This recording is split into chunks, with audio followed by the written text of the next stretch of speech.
Hello everyone, welcome to Abhipedia. This is Ankur Pawar और आज हम बात करेंगे कुछ इम्पोर्टेंट करंट अफेयर्स के बारे में। ठीक है।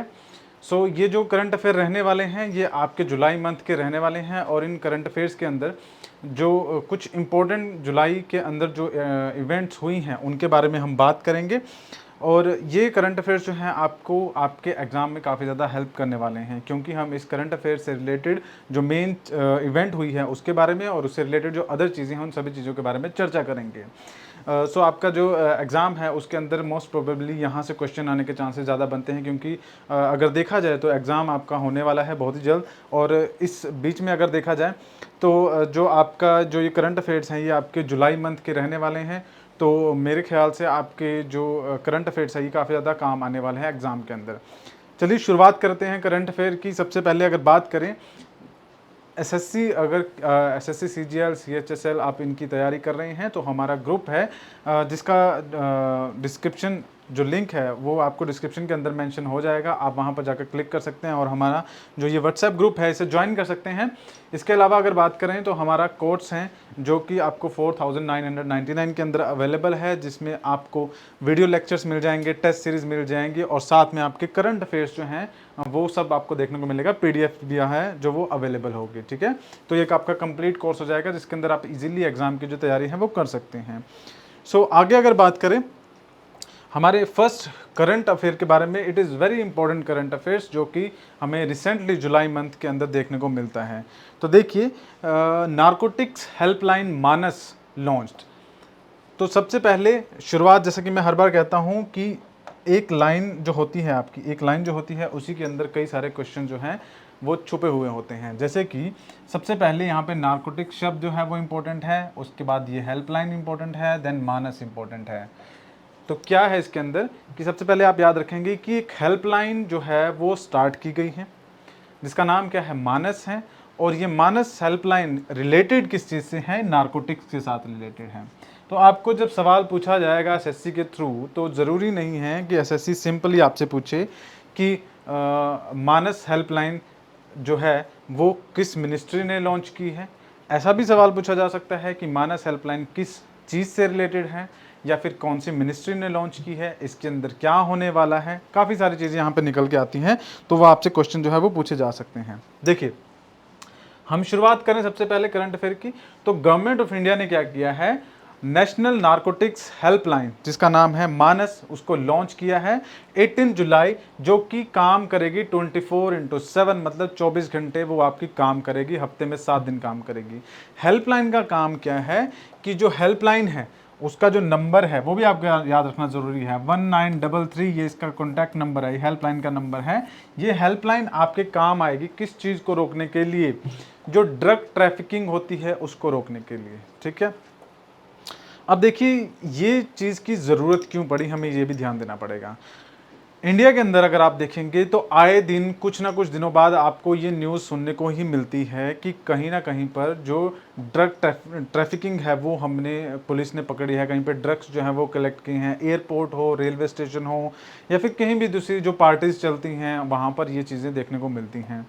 तो इस ड्रग्स की वजह से क्या होता है, जो हमारा यूथ है, कंट्री का जो यूथ है, विच इज़ क्या है, वो यूथ, वो हमारा फ्यूचर है कंट्री का, वो इन सब चीज़ों की तरफ ज़्यादा अग्रसर होता है, इन सब चीज़ों में ज़्यादा पड़ जाता है, जिसकी वजह से बाकी जो एक्चुअली में ये रिसोर्सेज हैं, जो यूथ हैं, हमारे जो कंट्री के जो जवान लोग हैं वो हमारे रिसोर्सेज हैं, ह्यूमन रिसोर्सेज हैं। तो वो हमारे ह्यूमन रिसोर्सेज प्रॉपरली यूटिलाइज नहीं हो रहे हैं, इवन एटलीस्ट देश की जो कंट्री है उसकी डेवलपमेंट में तो नहीं हो रहे हैं, बाकी चीज़ों में वो इंडल्ज हो रहे हैं इन सब एक्टिविटीज़ में। तो उसी को रोकने के लिए, क्योंकि अगर आप यहाँ पर देखेंगे ना तो यहाँ पर क्या है, to facilitate 24/7 reporting over drug trafficking by the common citizen. It is very important term, common citizens, मतलब बड़े बड़ी जो ड्रग ट्रैफिकर्स हैं जो बड़े लेवल पे करते हैं वो, उन पे तो नारकोटिक्स की टीम ऑलवेज नज़र रखती ही है, बट छोटे छोटे लेवल पे भी जो ड्रग ट्रैफिकिंग हो रही है उसको कंट्रोल करने के लिए ये जो मानस हेल्पलाइन है इसको लॉन्च किया गया है।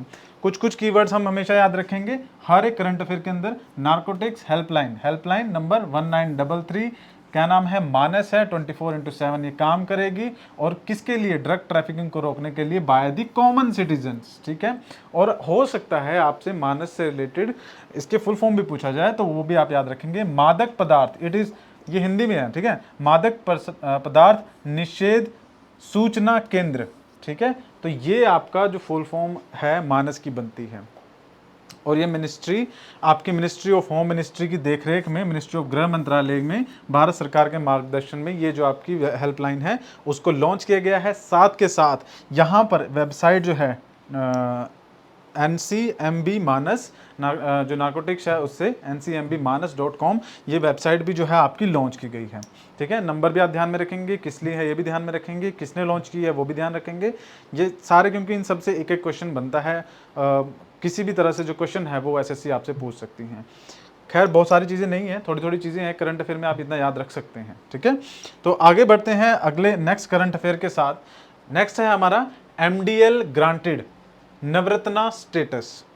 MDL क्या है आपका, मझगांव डॉक लिमिटेड, ठीक है। मझगांव डॉक लिमिटेड ये कंपनी है, इट इज़ अ PSU मतलब पब्लिक सेक्टर अंडरटेकिंग, मतलब कि सरकारी ये कंपनी है जिसको हमारी गवर्नमेंट ऑफ इंडिया ने अभी रिसेंटली जुलाई मंथ में नवरत्ना का जो स्टेटस है वो दिया है, ठीक है। अब ये नवरत्ना क्या है उसके बारे में भी बात करनी पड़ेगी। नवरत्ना देखिए क्या है, जो गवर्नमेंट है वो क्या करती हैं, वैसे तो जनरली अगर देखा जाए तो PSUs जो होती हैं, मतलब पब्लिक सेक्टर अंडरटेकिंग्स होती हैं, वो प्राइवेट कंपनीज के कंपैरिजन में उतना प्रॉफिटेबल नहीं होती हैं। ये सिंपल सा लॉजिक है, क्योंकि पब्लिक सेक्टर अंडरटेकिंग जो कंपनीज होती हैं गवर्नमेंट एम्प्लॉयज़ हैं, ऑब्वियसली सैलरीज आपकी फिक्स्ड है। ऑल दो ऐसा नहीं मैं कहूँगा कि प्रेशर नहीं होता, प्रेशर बहुत होता है, बट फिर भी जो प्राइवेट है और पब्लिक सेक्टर अंडरटेकिंग है उनमें काफ़ी फ़र्क होता है, ठीक है। तो प्राइवेट कंपनी की ग्रोथ ज़्यादा हमें देखने को मिलती है जनरली अगर आप देखेंगे, और पब्लिक सेक्टर की हमें कम देखने को मिलती है। एग्जाम्पल के तौर पर आप BSNL या फिर ये टेलीकॉम कंपनी जो है BSNL, जियो, एयरटेल, इन पर भी एग्जाम्पल के तौर पर ले सकते हैं, ठीक है। तो सरकार क्या करती है कि सरकार की वो कंपनीज जो कि काफ़ी अच्छा परफॉर्म कर रही हैं, ठीक है, जैसे कि ये मझगांव डॉक लिमिटेड ही हो गया, एक आपकी और आती है भेल भारत हैवी इलेक्ट्रिकल लिमिटेड, ठीक है, ये आपकी हो गई। उसके बाद आपकी कंटेनरशिप, ये आपकी एक कंपनी है वो भी गवर्नमेंट की है, वो होगी। ये मझगांव डॉक लिमिटेड हो गया, BSNL हो गया, ये कंपनीज है अलग अलग गवर्नमेंट ऑफ इंडिया की। इनको क्या करती हैं, वो कंपनी जो अच्छा परफॉर्म कर रही हैं, जिनमें क्या है कि उनको जो फाइनेंशियली भी अगर अच्छा परफॉर्म कर रही हैं और काफ़ी तेज़ी से बढ़ रही हैं, तो उनको एक स्टेटस देती हैं जो अच्छा परफॉर्म कर रही है। जैसे कि नवरत्ना हो गया, महारत्ना हो गया, ये गवर्नमेंट ऑफ इंडिया की कुछ ऐसी कंपनीज है जो कि अच्छा परफॉर्म कर रही हैं, तो उनको ये स्टेटस जो है वो दे दिए जाते हैं। अब ये जो मझगांव डॉक लिमिटेड है, इसके ऊपर करंट अफेयर इंपॉर्टेंट क्यों बनता है? फर्स्ट थिंग, ये ऐसा करने वाली पहली कंपनी है जो कि कौन सी कैटेगरी की है, शिप बिल्डिंग की है, ठीक है। तो शिप बिल्डिंग के अंदर मझगांव डॉक लिमिटेड जो है ये ऐसा करने वाली पहली कंपनी है जो कि नवरत्ना की कैटेगरी में शामिल हुई। अब देखिए इसमें एक और चीज़ समझने वाली क्या है कि ये जो मझगांव डॉक कंपनी है ये आपकी महाराष्ट्र में आपको देखने को मिल जाएगी, ठीक है। और इसकी खास बात क्या है कि ये हमारी जो गवर्नमेंट है उसके लिए डिफेंस रिलेटेड जो शिप्स हैं, सबमरीन्स हैं, उनके मैन्युफैक्चरिंग का काम करती हैं। सरकारी कंपनी है, डिफेंस के ऊपर काम करती है, नवरत्ना के अंदर इसको शामिल किया गया, लोकेशन मुंबई के अंदर है, और ऐसा करने वाली ये पहली कंपनी है, ठीक है। तो ये सब चीज़ें आप ध्यान में रखेंगे। गवर्नमेंट क्या करती है, जैसे मैंने आपको बताया कि कोई भी कंपनी अच्छा परफॉर्म कर रही है उसको ये नवरत्ना, महारत्ना इस कैटेगरी में शामिल करती है। अब इस कैटेगरी में शामिल करने का मतलब पता क्या है कि सिंपली एक स्टेटस नहीं है, इसमें अंदर होता क्या है कि जो कंपनी मान लीजिए नवरत्ना के अंदर कैटेगरी को स्टेटस मिल गया, उसके अंदर उस कंपनी को अलाउड है कि वो 1000 करोड़ तक की जो इन्वेस्टमेंट है वो अपने ही लेवल पे करवा सकती हैं, उसे सरकार से परमिशन लेने की ज़रूरत नहीं पड़ती है। तो कुछ कुछ जो चीज़ें हैं, स्पेशलिटी है, वो इन कंपनीज़ को भी मिलती हैं जो नवरत्ना या महानवरत्ना की कैटेगरी में शामिल होती हैं, ठीक है। एमडीएल के बारे में बात करें तो MDL Mazagon dock limited was incorporated as the private limited, मतलब पहले ये प्राइवेट कंपनी थी limited in the year of 1934, 1934 से चलती हुई आ रही है। But it was taken over by the government in 1960, 1960 में सरकार ने इसे टेक ओवर कर लिया था और तब से लेके आज तक ये प्राइवेट पीएसयू है, पब्लिक सेक्टर अंडरटेकिंग है। ठीक है, अच्छा परफॉर्म कर रही है, नवरत्ना की कैटेगरी में इसे ऐड कर दिया गया। तो ये आपका एक इंपॉर्टेंट करंट अफेयर है। इस तरह के और भी है, जैसे मैंने को बताया भेल है, ठीक है, भारत हैवी इलेक्ट्रिकल लिमिटेड हो गया, ये सारी कंपनीज आपकी नवरत्ना की कैटेगरी में आती हैं। और इस तरह की जो शिप्स हैं, सबमरीन्स हैं, उनको बिल्ड करने का काम जो है ये कंपनी करती हैं।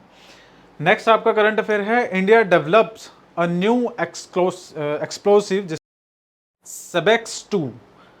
क्या मतलब है इंडिया, क्या मतलब है इस चीज़ का? देखिए, सबसे पहले तो आप याद रखेंगे इंडिया ने डेवलप किया है, इंडिजीनियस है, ठीक है, हमारा खुद का है, किसी और कंपनी किसी और कंट्री से हमने जो हेल्प नहीं ली है। इन्होंने डेवलप किया है एक न्यू एक्सप्लोसिव है। सेकंड वर्ड इंपॉर्टेंट क्या है? एक्सप्लोजन, एक्सप्लोसिव, मतलब ये एक्सप्लोजन से रिलेटेड है। और तीसरा वर्ड है हमारा सेबेक्स 2, ठीक है। अब ये है क्या? देखिए, कोई भी वॉरहेड होता है, एग्जाम्पल के तौर पे आप मिसाइल लॉन्च करते हो या आप कोई दूसरी तरह का जो बम है उसे बनाते हो, कोई भी जो वॉरहेड हो गया, कोई भी चीज़ ऐसी हो गया जो अटैक करने के काम आ रही है, उसमें होगा क्या एक्चुअली में? मैकेनिज्म क्या है? मैकेनिज्म यही कहता है कि यहाँ से आपने मिसाइल लॉन्च की और जो आपका टारगेट है वहाँ पे हिट करेगी, बट जब वो वहाँ पे हिट करे तो वहाँ पे एक्सप्लोजन हो, एक्सप्लोजन होने के बाद उसका एक्सप्लोजन इतना अच्छा खासा हो कि जो आप करना चाहते थे उस मिसाइल के थ्रू, जो आप टारगेट हिट करना चाहते थे, वो ईजिली हो सके। ये सिंपल प्रोसेस है। बट देखिए, ध्यान देने वाली चीज़ क्या है कि मिसाइल के अंदर आपका जो वो एक्सप्लोजिव मटेरियल है या जो भी चीज़ उसके अंदर यूज़ कर रही हैं, वो सबसे ज़्यादा इंपॉर्टेंट है। आपकी मिसाइल आपने यहाँ से लॉन्च की, वो जहाँ टारगेट है वहाँ पहुँच गई, बट वहाँ पे जाकर टकराई और एक्सप्लोजन नहीं हुआ तो उसका कोई फ़ायदा नहीं है, ठीक है। तो ये जो सेबेक्स है, ये ही वो एक्सप्लोजिव चीज़ है, यही वो एक्सप्लोजन है। जैसे मान लीजिए आपका दिवाली होती है, फेस्टिवल है, उसमें जो पटाखे होते हैं, जब आप उन पटाखों को बर्न करते हैं तो उसमें होता क्या है कि उसके अंदर जो एक्सप्लोसिव होता है, जो बारूद होता है, वो जलता है और उससे धमाका होता है, ठीक है। तो सेम उसी तरह से ये आपका एक्सप्लोसिव है जिसको डेवलप किया है इंडिया ने। अब इसमें खास बात क्या है, इंपॉर्टेंट क्या है, क्यों है ये करंट अफेयर के अंदर? देखिए, ये एक ऐसा एक्सप्लोसिव है डेवलप्ड बाय द इंडिया जिसकी लेथेलिटी, मतलब उसका जो एक्सप्लोजन जो होएगा, उससे जो इफेक्ट जो होएगा वो ऑलमोस्ट डबल है जो ऑलरेडी हमारे पास एक्सप्लोजिव है उससे, ठीक है। मतलब कि जो हमारे पास जितने भी चीज़ें हैं, जो मिसाइल है, जो भी हम लॉन्च कर रहे हैं, उनमें जो एक्सप्लोसिव यूज़ किया जा रहा है, उसकी जो लेथैलिटी है, मतलब उससे जो एक्सप्लोजन होगा, जो इफेक्ट होगा, उससे डबल जो इफेक्ट है वो इस सेबेक्स से होने वाला है। और वेट में कोई डिफरेंस नहीं है। मतलब अगर मान लीजिए एग्जाम्पल के तौर पे हम बात कर रहे हैं कि मान लीजिए आपने 10 किलो जो एक्सप्लोजिव मटेरियल था वो उस मिसाइल में अटैच किया और वो टारगेट पे हिट किया, तो हिट करने के बाद जो उससे डिस्ट्रक्शन होगी, उस डिस्ट्रक्शन से डबल डिस्ट्रक्शन होगी अगर ये जो एक्सप्लोसिव है उस मिसाइल के अंदर डाला गया सेम अमाउंट में 10 किलो के अंदर, ठीक है। ये जस्ट एग्जांपल के लिए मैं आपको बता रहा हूँ कि लेथैलिटी का मतलब क्या है कि उससे एक्सप्लोजन ज़्यादा होगा, उससे जो हम जो टारगेट अचीव करना चाहते हैं, जो करना चाहते हैं, वो कर पाएंगे और डबल अमाउंट में जो एक्सप्लोजिव है वो इस एक्सप्लोजन है इस मटेरियल के थ्रू होगा, ठीक है। जैसे कि हम बॉम्ब्स के अंदर यूज़ करते हैं, वॉरहेड्स के अंदर यूज़ करते हैं, ठीक है।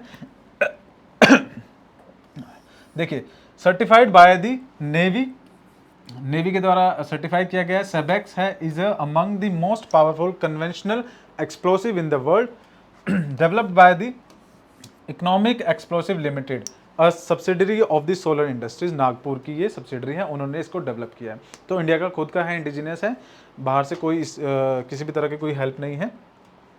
और ये जो ब्लास्ट है उसका जो इफेक्ट है उसको लगभग डबल कर देगा जो कि करंटली हमारे पास है उससे ज़्यादा, ठीक है। तो आपको ये सब चीज़ें याद रखने की ज़रूरत है अपने एग्जाम के लिए। इस एक्सप्लोजन की मैं बात कर रहा था कि इस तरह से एक्सप्लोजन होता है तो उसको जो डबल है वो कर देगा। नेक्स्ट अगर बात करें, ये आपकी कुछ इंपॉर्टेंट एक्सरसाइजेज हैं जो कि जुलाई मंथ के अंदर हुई हैं और इसके अंदर आपकी मिलिट्री एक्सरसाइज हमें देखने को मिलती हैं। एग्जाम्पल के तौर पे जैसे कि पहली बात करें तो इनमें क्या इंपॉर्टेंट होता है ना, ये जो एक्सरसाइज होती हैं इनमें इंपॉर्टेंट ये होता है आपको कंट्री नेम याद रहना चाहिए, ठीक है, कि कौन सी कंट्री के बीच में हुआ है, एक्सरसाइज का नेम याद होना चाहिए और कहाँ पर हुआ है ये याद होना चाहिए, ठीक है। क्योंकि ये जो एक्सरसाइज है ना, ये हर साल होती हैं। तो आपको अगर हर साल ही हो रही है तो मतलब कि आपको इसमें क्या याद रखने की ज़रूरत है, एक्सरसाइज सेम है तो आप कंट्री के नाम जो है वो भी सेम ही रहेंगे। मान लीजिए खान क्वेस्ट की बात कर रहे हैं तो ये एक्सरसाइज हमेशा जब भी होएगी तो सेम ही कंट्री के बीच में होएगी, ठीक है, क्योंकि नाम ये ऑलरेडी डिसाइडेड है। बट ये हर साल होएगी तो ईयर तो इंपॉर्टेंट नहीं बनता मेरे ख्याल से, इस तरह से सवाल तो नहीं होगा कि कब हुई थी, क्योंकि हर साल ही हो रही है तो क्वेश्चन ही नहीं बनता, ठीक है। बट यहाँ पे इंपॉर्टेंट क्या बनता है कि खान क्वेस्ट एक्सरसाइज है जो कि हुई है किसके बीच में, इंडिया, ये चीज़ याद रखेंगे। और दूसरा आप आर्मी भी याद रखेंगे, क्योंकि ये जो एक्सरसाइज है वो नेवी के बीच में भी होती है, इस तरह की एक्सरसाइज नेवी के बीच में भी होती है, एयरफोर्स के बीच में भी होती है, आर्मी के बीच में भी। तो आप याद रखेंगे Indian army contingent participated in a multinational military exercise hosted by the Mongolia. अब यहाँ पर आप ध्यान देंगे कि इट इज जो एक्सरसाइज है it is a multinational military exercise है, मतलब 2 से इसमें पार्टिसिपेट किया है। और ये कहाँ पे हुई, मंगोलिया के उलान बतार में, ये जगह है जहाँ पर ये एक्सरसाइज जो आपकी कंडक्ट हुई है। तो आप ये 3-4 चीज़ें इसमें याद रखने की आपको ज़रूरत है। नेक्स्ट बात करें, आपकी एक्सरसाइज है पिच ब्लैक। ये आपकी इंडियन एयरफोर्स, अब यहाँ पे एयरफोर्स आ गया, कंटिजेंट जो है उन्होंने पार्टिसिपेट किया। ये भी आपकी मल्टीनेशनल एक्सरसाइज है पिच ब्लैक, जो कि होस्टेड बाय दी ऑस्ट्रेलिया के अंदर ये एक्सरसाइज हमें देखने को मिलती हैं, ठीक है। तो आप ये भी एक चीज़ याद रखेंगे। उसके बाद नोमैडिक एलिफेंट, ये काफ़ी इंपॉर्टेंट एक्सरसाइज है, बार बार इसका जो जिक्र है हमें देखने को मिलता है। ये आपकी इंडिया मंगोलिया की जॉइंट मिलिट्री एक्सरसाइज है। जॉइंट मिलिट्री मतलब सिर्फ इसमें इंडिया और मंगोलिया ही पार्टिसिपेट कर रहे हैं, जो कि हुई थी कब, 6 जुलाई से लेकर 16 जुलाई के बीच में। और ये कहाँ पर हुई थी, आपकी मेघालय, उमरोई इन मेघालय, मतलब इंडिया के अंदर ही मेघालय स्टेट है, स्टेट के अंदर उमरोई जगह है, वहाँ पर ये एक्सरसाइज हुई थी, ठीक है। तो ये आप कुछ चीज़ें आप याद रखेंगे। पर्पस के बारे में बात कर लेते हैं। ऑल्दो मैंने अपने डिफेंस के जो डिफेंस एक्सरसाइजेज का लेक्चर है हमारे, उसमें जिक्र किया है कि क्या इनका पर्पस होता है। तो पर्पस इनका क्या होता है, सिंपली कि जो हमारे फ्रेंडली नेशंस हैं उनके साथ हमारे रिलेशन अच्छे रहें, और जस्ट इन केस कि अगर कुछ भी ऐसा अटैक होता है तो उस केस में अगर हम दोनों कंट्रीज जो हैं उनको पार्टिसिपेट करना पड़े तो ये आपका इजीली हो जाता है, ठीक है। तो इसके लिए एक्सरसाइज हमें देखने को मिलती है।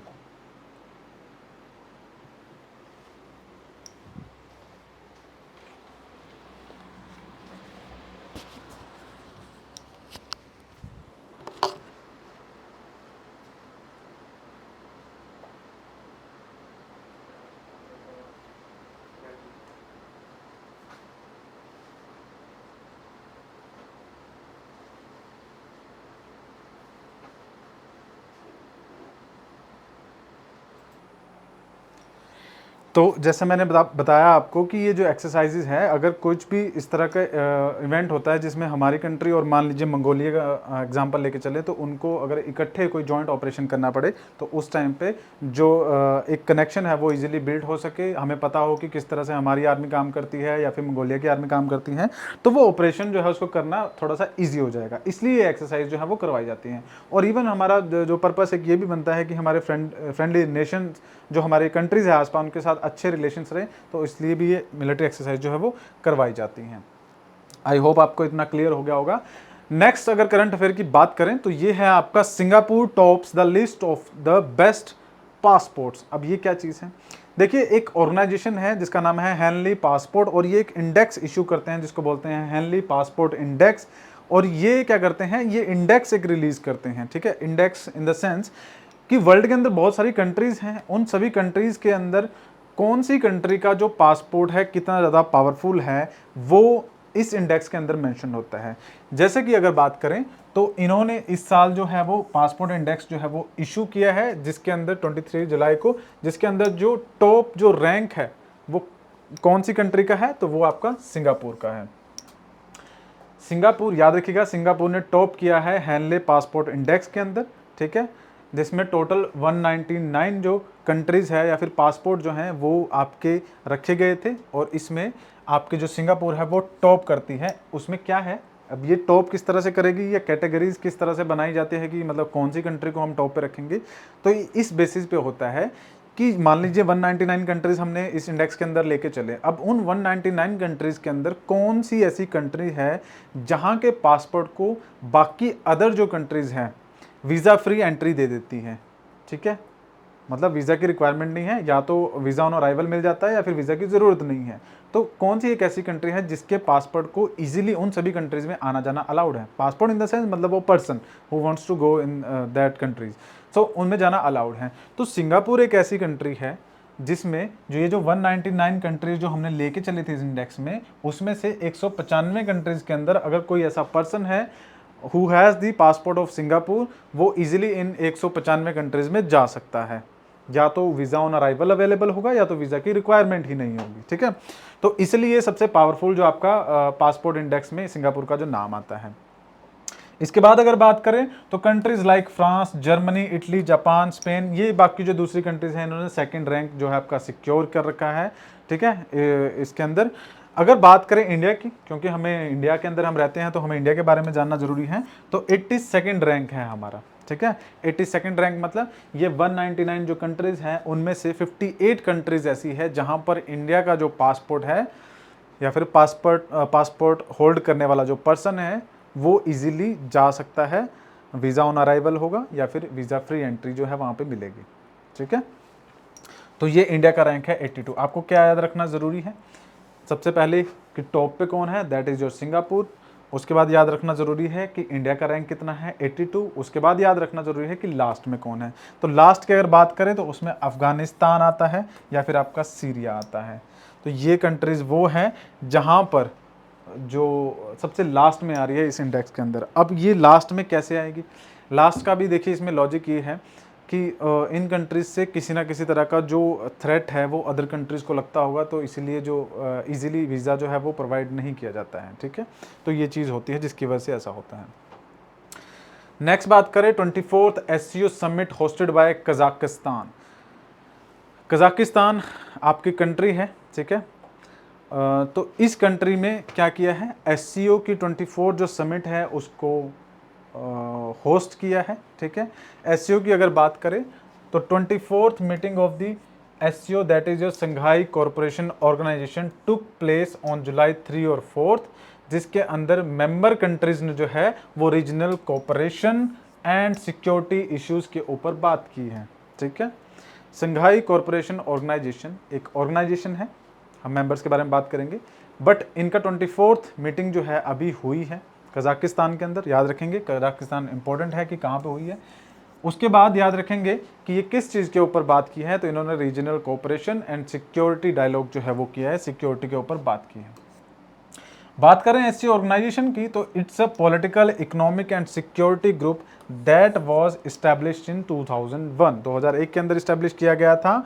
इसके अभी के जो मेंबर्स हैं उनकी अगर बात करें तो उसमें आपका चाइना आ जाएगा, रशिया आ जाएगा, India is also the part of SCO, Pakistan, Kazakhstan, Kyrgyzstan, Tajikistan, Uzbekistan और ईरान। अगर आप ध्यान देंगे तो ये ज़्यादातर जो कंट्रीज़ है ये एशिया में आपको देखने को मिलती हैं। इंडिया और उससे ऊपर की जो कंट्रीज है आपको ये देखने को मिलती हैं। रिसेंटली अगर बात करें तो Belarus was formally admitted as the 10th member of the SCO on July 4। तो ये भी आपके लिए इंपॉर्टेंट है कि बेलारूस का आप नाम याद रखेंगे कि रिसेंटली जो है बेलारूस उसको भी एडमिट किया गया है SCO के अंदर। SCO काफ़ी इंपॉर्टेंट ऑर्गेनाइजेशन है, तो इसका करंट अफेयर्स से इस टॉपिक से सवाल आने के चांसेस काफ़ी ज़्यादा बनते हैं, आप इस चीज़ का ध्यान रखिएगा।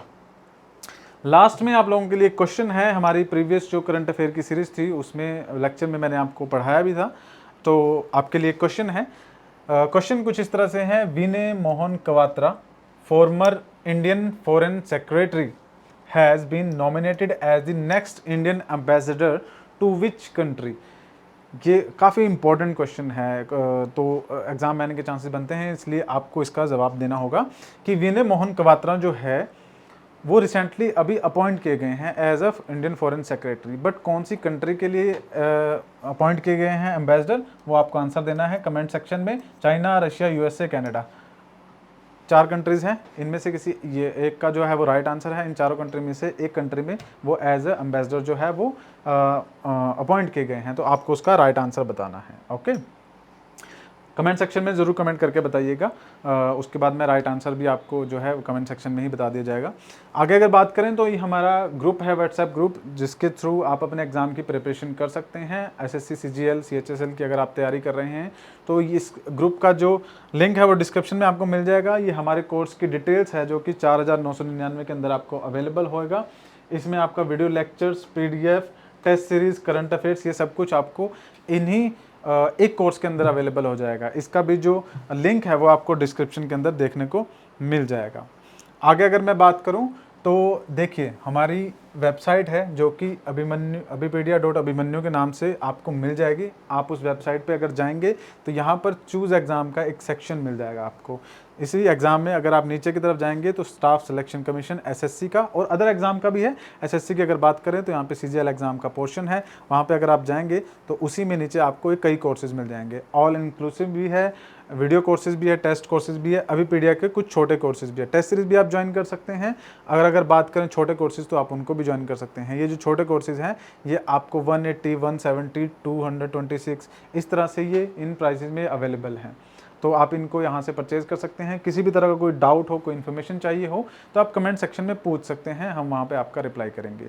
तो हमारे चैनल को सब्सक्राइब कीजिएगा क्योंकि ये जो अपडेट्स हैं, वीडियो अपडेट्स हैं या एग्जाम से रिलेटेड अपडेट्स हैं, आपको सारी इसी चैनल पर मिलती रहेगी टाइम टू टाइम। तो आज के सेशन में फ़िलहाल इतना ही है, अगली बार मिलते हैं, तब तक के लिए धन्यवाद।